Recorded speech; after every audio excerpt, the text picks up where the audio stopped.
এমন কিছু দেখলে আপনার গা ঘিনঘিন করতেই পারে। অচেনা কোনো মানুষের খাবারের উচ্ছিষ্ট কেউ কেনই বা খেতে চাইবে?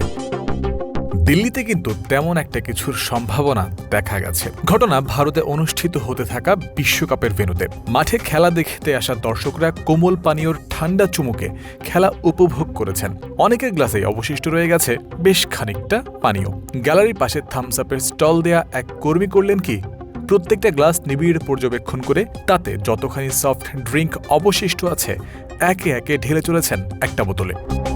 একবার চিন্তা করে দেখুন, কত শত মানুষের খাওয়া এঁটো জিনিস মিলেমিশে একাকার হয়ে যাচ্ছে একটা জায়গায়। দিল্লির অরুণ জেটলি স্টেডিয়ামে এই দৃশ্যের ভিডিও যিনি করেছেন, তিনি ব্যাকগ্রাউন্ডে বলছিলেন, বোতলে ভরা এই থামস আপ নতুন গ্লাসে ভরে বিক্রি করা হবে পরের ম্যাচের দর্শকদের কাছে। যদি সত্যিই তাই করা হয়, তাহলে এর সঙ্গে সম্পর্কিত স্বাস্থ্য ঝুঁকির কথাও নিশ্চয়ই এড়িয়ে যাওয়ার সুযোগ নেই।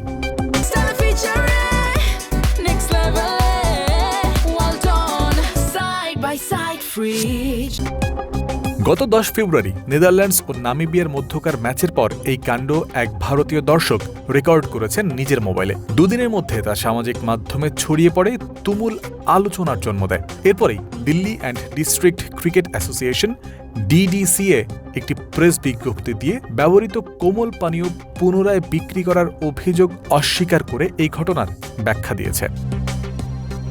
ভেজাল এবং স্বাস্থ্যবিধি লঙ্ঘনের দাবি তারা প্রত্যাখ্যান করেছে। তারা বলেছে, ভিডিওতে যা দেখা যাচ্ছে সেটিকে ভুলভাবে ব্যাখ্যা করা হচ্ছে। গ্লাস থেকে কোমল পানীয় একটি বোতলে ঢেলে আলাদা করার কাজটিকে তারা ওয়েস্ট ম্যানেজমেন্ট প্রসেস বা বর্জ্য ব্যবস্থাপনা প্রক্রিয়ার অংশ হিসেবে উল্লেখ করেছে, যেখানে অব্যবহৃত বা বাকি থাকা পানীয়কে আবার বিক্রির জন্য ঢালা হয়নি, বরং পরবর্তীতে নিষ্কাশন বা বর্জ্য ব্যবস্থাপনার জন্যই তা করা হয়েছে।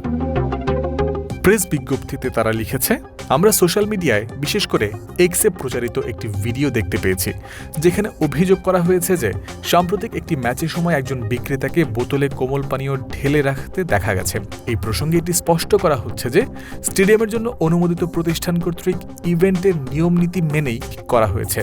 সম্মত বাণিজ্যিক মান অনুসরণ করে কোকা-কোলার পণ্য পরিবেশন করা হয়েছিল। আমরা ভেন্যুতে কঠোর স্বাস্থ্যবিধি মেনে চলি।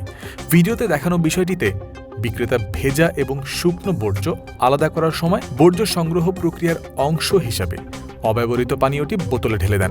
পরবর্তীতে অনুষ্ঠান স্থলের বর্জ্য ব্যবস্থাপনা এবং পুনর্ব্যবহার নীতি অনুসারে বোতলগুলি সংগ্রহ, পৃথকীকরণ এবং প্রক্রিয়াজাতকরণ করা হয়। দিল্লি ক্রিকেট অ্যাসোসিয়েশনের এমন বক্তব্য যদি সত্যি হয়, তাহলে দর্শকদের জন্য নির্ভর হওয়ার উপলক্ষ আছে বটে। জয়ন্ত বিন্দু, ক্রিক ফ্রেন্সি।